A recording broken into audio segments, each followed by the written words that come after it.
देखिए भई, आज पर्यावरण के बारे में बताएँगे। पहले देखिए ग्रीन हाउस प्रभाव क्या है इसके बारे में, उसके बाद हम जे और जे के बारे में बताएँगे, उसके बाद आपको 50 से 75 क्वेश्चन एग्जीक्यूटिव कराएँगे, है ना? देखिए पहला ग्रीन हाउस प्रभाव क्या है? देखिए, ग्रीन हाउस वह प्रक्रिया है जिसमें पृथ्वी की सतह से निकलने वाली गर्म कुछ गैसें द्वारा रोक ली जाती है ना? रोक ली जाती है और वापस पृथ्वी पर भेज दी जाती है। इसमें पृथ्वी का तापमान बना रहता है, मानो गैस जो है ना, पृथ्वी को तापमान बनाए रखती है, ठीक है? देखिए लेकिन लेकिन जब यह गैस ज़्यादा बढ़ जाती है तो पृथ्वी के अधिक गर्म होने लगती है, जिससे ग्लोबल वार्मिंग कहते हैं। मतलब कि गैस CO2, मतलब कि CO2 की अगर जितने मात्रा बढ़ेगा तो ग्लोबल वार्मिंग होगा, है ना? इसलिए CO2 मतलब कि हम लोग कम उत्सर्जित करें, तभी जाके सही रहेगा, है ना? आगे देखते हैं ग्रीन हाउस गैस कौन-कौन सी है ना, कि जो हम लोग पृथ्वी के तापमान को बढ़ा देती है, ठीक? देखिए, मुख्य ग्रीन हाउस गैस से पहला CO2, फिर मीथेन CH4, है ना? फिर नाइट्रस ऑक्साइड N2O, है ना? जल वाष्प ओजोन 3। ये जब भी पृथ्वी पर आएगी और इसका मात्रा बढ़ेगा तो हम लोग का पृथ्वी का तापमान बढ़ जाएगा, इसीलिए उसको हम लोग ग्लोबल वार्मिंग कहते हैं। देखिए कहाँ-कहाँ से धुआँ निकलता है उसके बारे में देखिए, ग्रीन हाउस प्रभाव के कारण। तो वाहनों से धुआँ, मतलब वहाँ से CO2 सब निकलता है ना? देखिए कोयला से CO2 लगता है, पेट्रोल से, डीजल से। जब भी हम जलाएँगे CO2 निकलेगा, CO निकलेगा। जंगलों से कटाई से, अगर जंगल में कटाई हो जाएँगे तो पेड़-पौधा अगर नहीं रहेंगे तो CO2 कैसे ऑब्ज़र्व करेंगे? तो अगर CO2 ऑब्ज़र्व नहीं करेंगे तो बढ़ेगा, है ना? कारखानों से निकली वाली गैस, है ना? जो कारखाना में माने ज़्यादा आदमी का काम करते हैं, CO2 ज़्यादा बन के निकलेगा। या कोई ऐसा काम है जैसे कि CO2 जहाँ उत्पन्न हो रहा है उसको हम लोग कम किया जाए। कचरों को जलाने से भी CO2 बढ़ता है ना? आगे देखिए, ग्रीन हाउस का ग्रीन हाउस प्रभाव के दुष्प्रभाव क्या होता है? तो आपको बता दिए हैं, पृथ्वी का तापमान बढ़ेगा, मतलब CO2 बढ़ेगा तो पृथ्वी का तापमान बढ़ जाएगा। ग्लेशियर पिघला होगा तो CO2 बढ़ेगा तो, और पूरा पृथ्वी गर्म होगी तो ग्लेशियर का बर्फ पिघलते रहेगा। समुद्र स्तर बढ़ जाएगा, जब बर्फ पिघलेगा तो उसका पानी कहाँ जाएगा? समुद्र में, तो समुद्र का और बढ़ जाएगा, है ना? देखिए मौसम में बदलाव होगा, जब मौसम में CO2 और ज़्यादा होगी तो पानी का ऑब्जर्वेशन ज़्यादा होगा, इसलिए मौसम में भी बदलाव हो जाएगा। सूखा और बाढ़ की समस्या भी आएगी, सूखा और बाढ़ की समस्या भी आएगी, है ना? आगे देखते हैं, ग्रीन हाउस प्रभाव को कैसे कम किया जाए? तो अधिक से अधिक पेड़ पौधे लगाकर, और अधिक से अधिक आप पेड़ पौधा लगाएं तो कम हो जाएगा। प्रदूषित कम कर कर, है ना? माने हम लोग देश को स्वच्छ रखकर कम कर सकते हैं। सौर ऊर्जा का उपयोग कर कर, मतलब कि सौर पैनल जो लगता है आजकल हर व्यक्ति को लगाना चाहिए, जिससे कि हम लोग CO2 कम उत्सर्जित करते हैं। सार्वजनिक वाहन अपनाएं, सार्वजनिक वाहन मतलब कि आप देखें कि B6 B5 चलता है तो B5 का ना उपयोग करें, B6 का उपयोग करें, है ना? प्लास्टिक का कम प्रयोग है, माने प्लास्टिक का आप कम प्रयोग करें, इसके जगह पर आप कागज़ वाला वस्तु उपयोग। देखिए कुछ परीक्षा के उपयोग और छोटे उत्तर प्रश्न देख लेते हैं। ग्रीन हाउस प्रभाव क्या है? तो गैसों द्वारा पृथ्वी की गर्म को रोकना, है ना? गर्म करना, गर्म को रोकना। अगर उसको कम किया जाए तो रुक जाएगा, और बढ़ेगा तो बढ़ जाएगा पृथ्वी का तापमान। सबसे प्रमुख ग्रीन हाउस गैस कौन सी है? तो CO2। अगर इसको रोकेंगे तो ग्लोबल वार्मिंग कम होगा, नहीं तो ग्लोबल वार्मिंग बढ़ेगा, है ना? आगे देखिए, ग्रीन हाउस प्रभाव किससे जुड़ा है? तो ग्लोबल वार्मिंग से, है ना? ग्रीन हाउस प्रभाव बढ़ने का मुख्य कारण क्या है? तो जीवाश्म ईंधन को जलना, जैसे पेट्रोल, डीजल, गैस, इस सब के जलने से CO2 बढ़ता है। ग्रीन हाउस प्रभाव को कम करने का सरल उपाय क्या है? तो सरल उपाय क्या है कि वृक्षारोपण। पहले ही हम बता चुके हैं, वृक्षारोपण करिए, है ना? एक जैविक अजैविक, है ना? आगे देखते हैं, जीव, जो नाम में जीव होता है कि जैविक, जैव बोलते हैं ना, जैविक वे घटक होते हैं जिनमें जीवन होते हैं। यह बढ़ते हैं और सांस लेते हैं, जो भोजन भी करते हैं और प्रजनन भी करते हैं।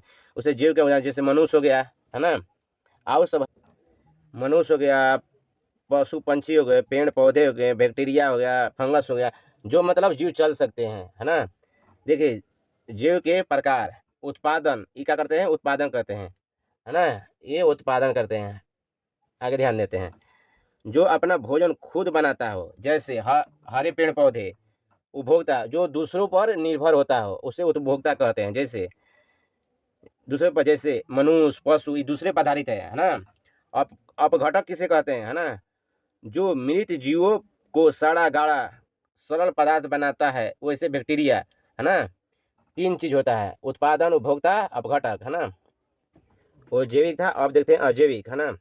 अजैविक वे घटक होते हैं जिनमें जीवन नहीं होती है लेकिन जीवन के लिए जरूरी होती है। क्योंकि अजैविक का उदाहरण देते हैं, जल जीवन के लिए जरूरी है, वायु चाहे गैस मिट्टी ये सब जीवन के लिए जरूरी है। जैसे सूर्य का प्रकाश है ना, तापमान, खनिज, इनमें जीव नहीं है, बाकी जीवन के लिए जरूरी है ना। देखिए जैविक और अजैविक में अंतर है ना, जैविक और अजैविक में अंतर, इसे पार दीजिए, इसको जैविक कर लीजिए, इसको अजैविक। अजैविक का है इनमें जीवन नहीं होता है, ये नहीं बढ़ते हैं। जैविक का आता है इसमें जीवन होते हैं। देखिए पर्यावरण में हम बोले थे आपको कि 50 से 75 क्वेश्चन कराएंगे। देखिए प्रथम अंतर्राष्ट्रीय पर्यावरण सम्मेलन कब हुआ था? 5 जून 1972 को स्टॉकहोम में, है ना। प्रथम विश्व पर्यावरण दिवस कब मनाया जाता है? विश्व पर्यावरण दिवस 5 जून को मनाया जाता है। 1973 से 73 में घोषणा हुआ। विश्व पर्यावरण दिवस 5 जून को मनाया जाता है ना। आगे देखते हैं, अगला प्रश्न है ओजोन परत के संरक्षण से संबंधित मॉन्ट्रियल सम्मेलन कब हुआ था? 16 सितंबर 1987 को, है ना। अगला प्रश्न, विश्व ओजोन संरक्षण दिवस 16 सितंबर को, यही मॉन्ट्रियल में माने लगा, है ना। देखिए मॉन्ट्रियल कहाँ है? कनाडा है, कनाडा का एक शहर है। कनाडा कहाँ है? तो वहाँ अमेरिका के ऊपर देखिएगा कनाडा है ना। आगे देखते हैं, ओजोन की मात्रा में कमी का मुख्य कारण क्या है? CFC माने क्लोरोफ्लोरोकार्बन, अगर इसको कमी किया जाए तो ओजोन परत में क्षरण नहीं होगा, है ना। ओजोन परत को नष्ट करता है तो CFC, अगर कम हो जाएगा तो नष्ट नहीं होगा। प्रथम पृथ्वी सम्मेलन का आयोजन हुआ था तो 1992 में, कहाँ? ब्राजील में। ब्राजील की राजधानी कहाँ है? रियो डियो जेनेरियो, है ना।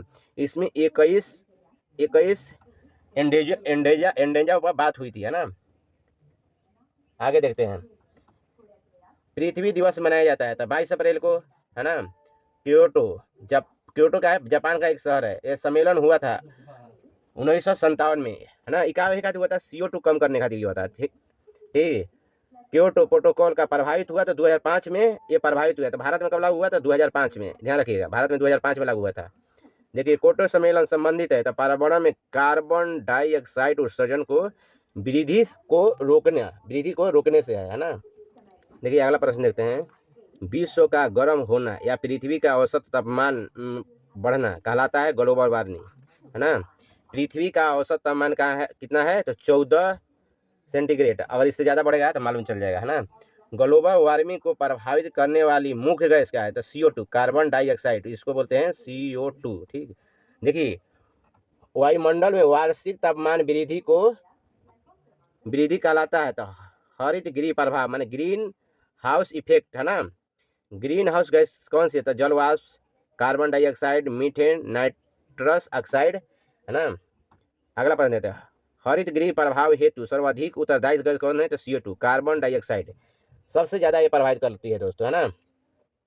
अगला देखते हैं, सर्वप्रथम ग्रीन हाउस गैस की संकल्पना किसने की थी? तो जोसेफ फुरियर ने 1824 ईस्वी में, है ना। देखिए पर्यावरण एवं वन मंत्रालय का गठन कब हुआ? 1985 में।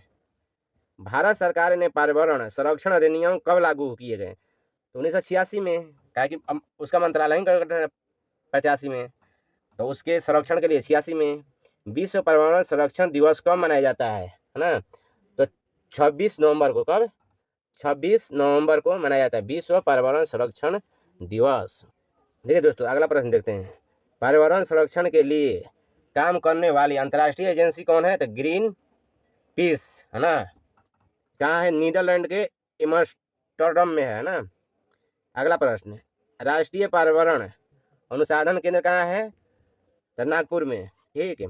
राष्ट्रीय वन नीति लागू की गई, है ना। तो वन मंत्रालय का स्थापना कब हुआ था? 1985 में। तो वन नीति कब लागू होगी? 1988 में, ध्यान रखिएगा। राष्ट्रीय जल नीति की घोषणा कब की गई? तो 2002 में।